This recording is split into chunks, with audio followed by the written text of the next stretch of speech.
अहम खबर आपको देंगे। बजट पेश करने की तारीख में मजीद तौसी करने का इम्कान है। बजट पेश करने की तारीख में तौसी के लिए इस वक्त मुशावरत जारी है। हुकूमत बजट पेश करने की तारीख में 2 दिन तक की तौसी कर सकती है, ये जाहिर किया जा रहा है। ईद उल अजहा की वजह से 7 और 8 जून को छुट्टियां होंगी।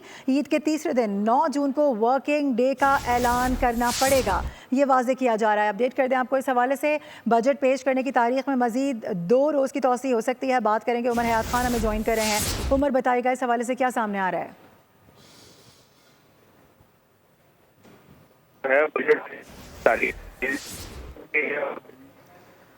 ठीक है उमर, आपसे दोबारा रब्ता करने की कोशिश करेंगे। अपने नाज़रीन को बता रहे हैं कि बजट पेश करने की तारीख में मजीद तौसी करने का इम्कान है। बजट पेश करने की तारीख में तौसी के लिए बताया जा रहा है कि इस वक्त मुशावरत जारी है। हुकूमत बजट पेश करने की तारीख में 2 दिन की तौसी कर सकती है। जी उमर, बताइएगा।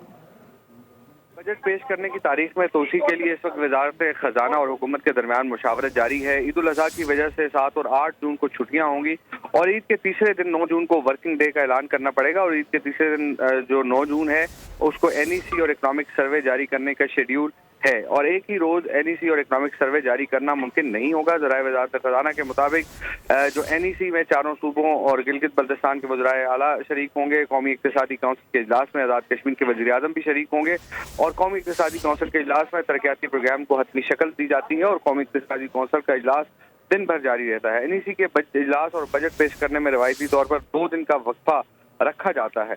हुकूमत वफाकी बजट जो है वो पेश करने की तारीख में 2 दिन की तोसी कर सकती है। जी ठीक है उमर, इस हवाले से मजीद भी जानेंगे। फिल वक्त आपका बहुत शुक्रिया। सब्सक्राइब करें और बेल दबाएं ताकि कोई खबर रह न जाए।